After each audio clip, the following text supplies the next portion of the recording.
Hello అండి, welcome back to our channel. అందరూ ఎలా ఉన్నారు? బాగున్నారా?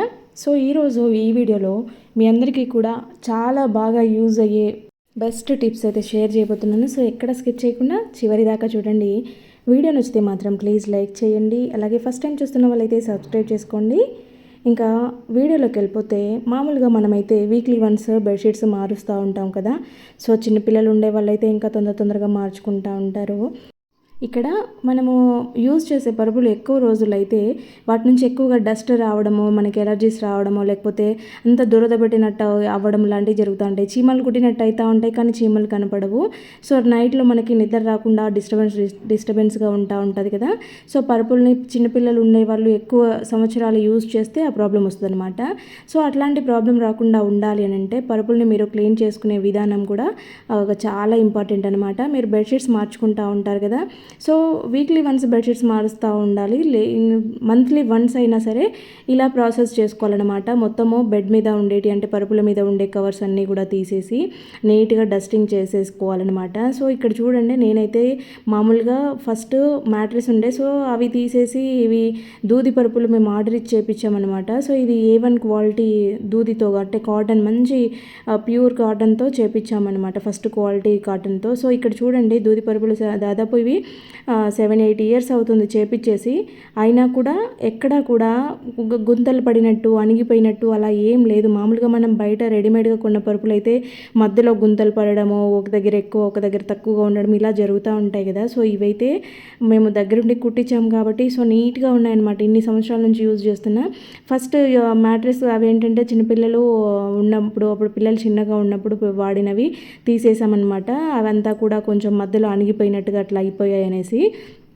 కానీ ఇవి ఎంత యూజ్ చేస్తున్నా కూడా నీట్గా కొన్నప్పుడు ఎలా ఉన్నాయో అలాగే ఉన్నాయి. సో నేను మెయింటైన్ చేసే విధానం కూడా నీట్గా పెట్టుకుంటాను కాబట్టి వచ్చాయని కూడా చెప్పొచ్చు. ఇక్కడ చూడండి, ఇక్కడైతే ఫస్ట్ మనము ఇవి పరుపుల మీద డైరెక్ట్ బెడ్షీట్ వేసేసుకోకుండా పాతవి ఏవైనా యూజ్ చేసినటివి, కొంచెం ఏదైనా చిరుగుబడినటివి మనం పైన వేసుకోవడానికి ఇష్టపడనివి ఏమన్నా ఉంటే కనుక పరుపు మీద ఇలాగా పరిచేసుకోవాలన్నమాట. ఇది ఈ 2 బెడ్స్ మధ్య ఎక్స్టెన్షన్ పెట్టాము, సో సరిపోవడం లేదనేసి. అందుకోసము ఈ ముందు వేసిన బెడ్షీట్ ఏంటంటే సైజ్ చిన్నగా అయిపోయిందనమాట. బెడ్ ఎక్స్టెండ్ చేశాక అవి సరిపోకుండా ఉన్నాయి. సో వాటినైతే నేను కింద వేస్తూ ఉంటానన్నమాట. సో అట్లా వేసుకోవాలి. నేనైతే ఇక్కడ మీకు ఇంకొకటి చూపెట్టలేదు. ఆ ఫస్ట్ కింద వేసిన బెడ్షీట్ కూడా వేసే ముందు పౌడర్ చల్లుకోవాలన్నమాట. పౌడర్ చల్లితే ఏంటంటే మీకు మంచి స్మెల్ వస్తూ ఉంటుంది, బ్యాడ్ స్మెల్ అనేది లేకుండా ఉండి మంచి స్మెల్ వస్తూ ఉంటుంది. ఇలా డబల్ బెడ్షీట్ వేసుకున్నప్పుడు పిల్లలు తొక్కినా ఏం చేసినా బెడ్షీట్ అనేది ముడతలు పడకుండా నీట్గా ఉంటాయి అన్నమాట. అట్లా మెయింటైన్ చేసినప్పుడు పరుపులు ఎక్కువ రోజులు నీట్గా ఉంటాయి. మనకి కూడా ఎక్కువ పని లేకుండా అయిపోతూ ఉంటుంది. బెడ్స్ నీట్గా మంచి వాసనతో ఉంటాయి. ఇంకా నెక్స్ట్ వచ్చేసి ఒకప్పుడు పల్లెల్లో అయితే అమ్మమ్మలు అలాంటి వాళ్ళకైతే పీలర్స్ ఉండేవి కాదు. అమ్మమ్మల దాకా ఎందుకు, నా చిన్నప్పుడు కూడా మా ఇంట్లో పీలర్ ఉండేది కాదనమాట. సొరకాయలు అంటే సొరకాయలు, బీరకాయలు ఇవన్నీ దాదాపు ఇళ్ళలోనే కాసేవి. అప్పుడు జస్ట్ అలా చెట్టు నుండి తెంపుకొచ్చేవాళ్ళు. సొరకాయ గీకాలి అని అంటే గరిటెతో గీకేవాళ్ళం అనమాట. చాలా సింపుల్గా వచ్చేది, మేము ఇష్టంగా చేసేవాళ్ళం. మా అమ్మ చేస్తుంటే అడిగి నేను గీకుతాను అనేసి అంత ఇష్టంగా చేసేవాళ్ళం అనమాట. గరిటెతో చాలా సింపుల్గా వస్తుంది. అవి లేతగా ఉంటాయి కదా, అప్పుడు చెట్టు మీద నుంచి కోసినట్టువి చాలా సింపుల్గా వస్తాయి అన్నమాట. పీలర్సే అవసరం లేదు. ఇలా గరిటెలు గ్లాసులతో చేసుకుంటే మనం పీలర్తో చాలా మందంగా లేయర్ వస్తుంది కదా, అట్లా అంత లేయర్ పోకుండా మంచిగా నీట్గా పలుచగా వస్తుంది అనమాట. ఇలా గ్లాసులతో కానీ గరిటెతో కానీ గీకినప్పుడు, పీలర్ అవైలబుల్ లేనప్పుడు ఇలాంటివి కూడా యూజ్ చేసుకోవచ్చని ఈ వీడియోని షేర్ చేస్తున్నాను. నాకు సొరకాయ గీకుతున్నప్పుడు ఇది గుర్తొచ్చింది, చిన్ననాటి జ్ఞాపకం. సో మీలో ఎంతమంది ఇలా చేశారో, ఒకవేళ చేసింటే కనుక ఖచ్చితంగా కామెంట్ పెట్టండి.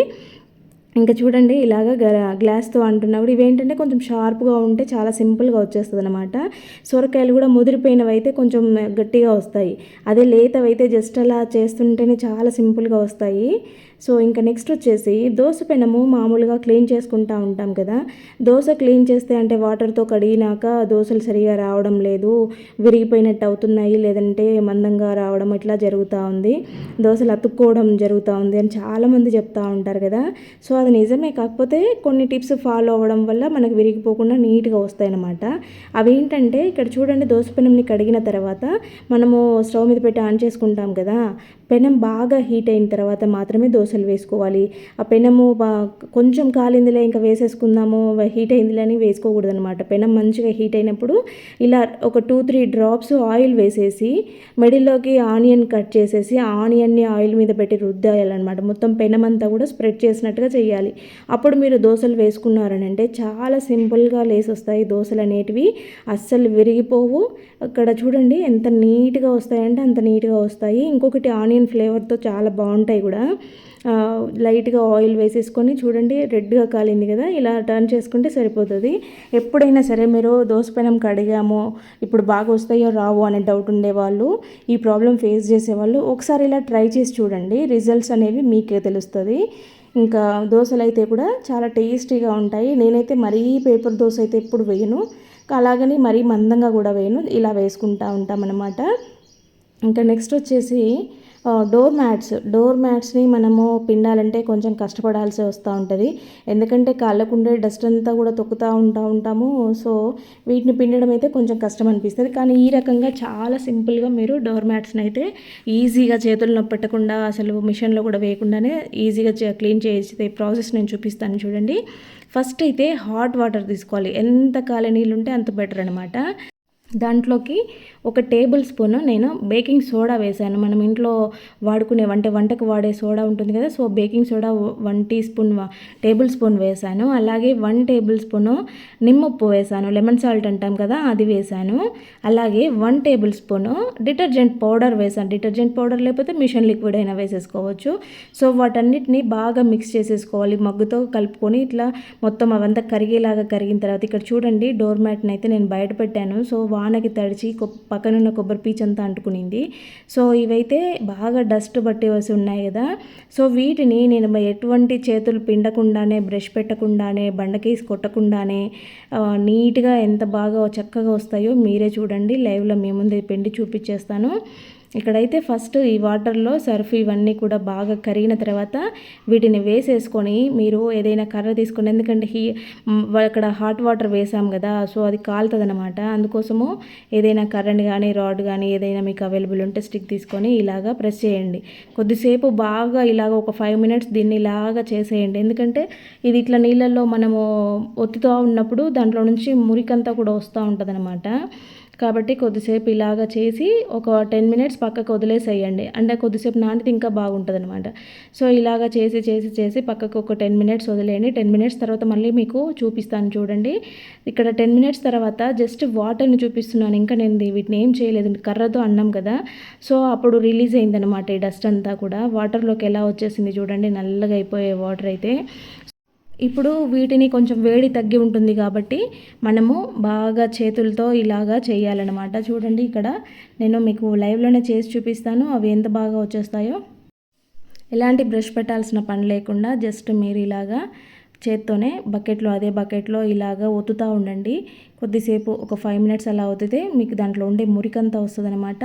ఫైనల్గా వీటిని ఇలాగా బాగా అన్న తర్వాత మీరు ఒక 2 టైమ్స్ మంచి నీళ్ళలో జాడిచ్చేసేయండి. వీటిని వేరే వాటర్ తీసుకొని ఒక 2 టైమ్స్ వేసుకున్నారనంటే దాంట్లో ఉండే సర్ఫ్ అంతా కూడా మురికంతా కూడా వెళ్ళిపోద్ది అనమాట. సో ఇంకా ఫైనల్గా చూడండి, అసలు మామూలుగా ఇట్లా అన్న తర్వాతనే చూస్తుంటే ఇంకా మొత్తం కూడా నీళ్ళన్నీ కూడా బాగా మురికిగా అయిపోయాయి. సో ఇంకా ఇక్కడ వీటిని ఇలాగా చేసేసుకోవాలి. దీంట్లో కావాలంటే మీరు బట్టల సోడా అని కూడా దొరుకుతుంది. మామూలుగా పాతకాలంలో మన బట్టలు ఉతికే వాళ్ళు అలాగే నీళ్ళు బాగా మరగబెట్టి దాంట్లో బట్టల సోడా వేసేసి ఇట్లా మొండి మరకలు ఏవైనా ఉండేటివి బెడ్షీట్లు మనం ఏవైనా వాళ్ళకి వేస్తే అవి ఉతకడానికి తీసుకెళ్ళి బయట చెరువు కాడ మంట పెట్టేసి దాంట్లో బట్టల సోడానే వేసేవాళ్ళు. బట్టలు అయితే భలే తెల్లగా వచ్చేటివి. మనం ఇంట్లో పిండితే రావు, వాళ్ళు పిండుకొని వస్తే ఎందుకైతాయా అనుకుంటే వాళ్ళు వాడేది బట్టల సోడా అనమాట. బట్టల సోడా ఉంటే మీకు అవైలబుల్ ఉంటే అదైనా వేసుకోండి. కాకపోతే మరీ మనం రెగ్యులర్గా తీసేస్తూ ఉంటాం కదా, వీక్లీ వన్స్ తీసేస్తూ ఉంటాం కాబట్టి మరి బట్టల సోడా వేసుకోవాల్సిన అవసరం లేదు. ఇంట్లో వాడుకునే వంట సోడా వేసినా కూడా సరిపోతుంది అనమాట. చూడండి దీన్ని అయితే మంచిగా నేను వాటర్లో జాడిచ్చేసి ఆరేసాను. ఎంత నీట్గా వచ్చేసింది చూడండి. ముందంతా కొబ్బరి పీచు మట్టి అంతా తగులుకొని ఉండే కదా, సో నీట్గా వచ్చేసాయి అనమాట. ఇంకా నెక్స్ట్ వచ్చేసి ఈ వాషింగ్ మిషన్ అయితే నేను బయట ఓపెన్ ఏరియాలో పెట్టాను అనమాట. సో ఇది అంత డస్ట్ డస్ట్ అంతా పడతా ఉంటుంది, ఎన్నిసార్లు క్లీన్ చేసినా కూడా డస్ట్ వస్తూ ఉంటుంది అనమాట. ఇది క్లీన్ చేసినప్పుడు ఏంటంటే డస్ట్ వరకు పోతుంది, కానీ వైట్ కలర్లో ఉండేది కలర్ చేంజ్ అయ్యి ఎల్లో కలర్కి వస్తూ ఉంటుంది అనమాట రాను రాను. సో అట్లా రాకుండా మనం క్లీన్ చేసినప్పుడు నీట్గా ఉండడంతో పాటు దాని కలర్ కూడా మారిపోకుండా అంటే ఇది చాలా ఇయర్స్ అయిపోయింది, దాదాపు ఇప్పుడు ఇది 14 ఇయర్స్ ఏమవుతుంది తీసుకొని. సో దీని కలర్ చేంజ్ అవ్వకుండా ఉండాలి అని అంటే ఇది టిప్ ఫాలో అవ్వండి. మీకు ఎవరికైనా కూడా ఇట్లా వైట్ కలర్లో మిక్సీలు కానీ ఇవి ఉంటాయి కదా, మనం ఇంట్లో వాడుకునే ఐటమ్స్ ఏవైనా కూడా ఇట్లా వైట్ కలర్లో ఉండేవి ఎల్లోకి అవుతూ ఉంటాయి, మనం క్లీన్ చేయగా పాతవయ్యే కొద్దీ. అట్లా కాకుండా ఉండాలంటే టూత్ పేస్ట్ ఉంటుంది కదా, టూత్ పేస్ట్ తీసుకొని నేనైతే ఇక్కడ టూత్ బ్రష్తోనే క్లీన్ చేస్తున్నాను, ఎందుకంటే మామూలుగా స్క్రబ్బర్స్తో అయితే గీతలు పడతాయి కదా, అందుకోసము నేను టూత్ బ్రష్తోనే చేస్తున్నాను అనమాట. ఇదైతే కొంచెం స్మూత్గా వస్తుంది అనేసి.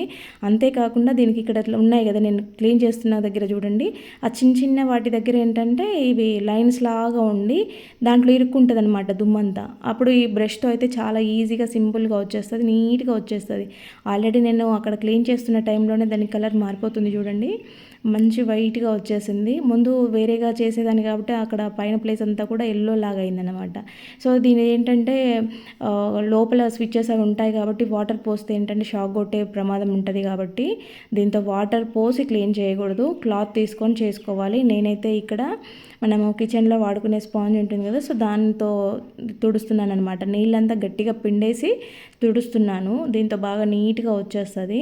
సో మనం ఇలాగే క్లీన్ చేసుకోవచ్చు. డోర్ కానీ పైన స్విచెస్ దగ్గర కానీ లోపల బెల్ట్ ఉంటుంది కదా, ఆ బెల్ట్ కూడా మంచిగా నీట్గా టూత్ పేస్ట్ వేసి రుద్దేసి కొద్దిసేపు చేసి నీట్గా తుడిచినామంటే తెల్లగా వచ్చేస్తాయి అన్నమాట. ఇట్లా అప్పుడప్పుడు చేసుకుంటూ ఉంటే ఏంటంటే వస్తువులు పాడు కాకుండా ఉంటాయి, ఎప్పటికీ నీట్గా ఉంటాయి అన్నమాట. ఫ్రెండ్స్, మరి వీడియో చూసారు కదా, వీడియో నచ్చితే ప్లీజ్ లైక్ చేయండి. అలాగే ఏ టిప్ బాగా నచ్చింది అనేది కామెంట్ పెట్టడం మాత్రం అస్సలు మర్చిపోవద్దు. ఫస్ట్ టైం చూస్తున్న వాళ్ళైతే సబ్స్క్రైబ్ చేసుకొని బెల్ సింబల్ యాక్టివేట్ చేసుకోండి. నేను పెట్టే వీడియోస్ మీకు నోటిఫికేషన్ రూపంలో వస్తూ ఉంటాయి. సో మరి లైక్ చేయడం మాత్రం మర్చిపోవద్దు. మీరు ఇచ్చే లైక్ వల్ల ఇంకొంతమందికి మన వీడియో సజెస్ట్ అవుతుంది. Thank you.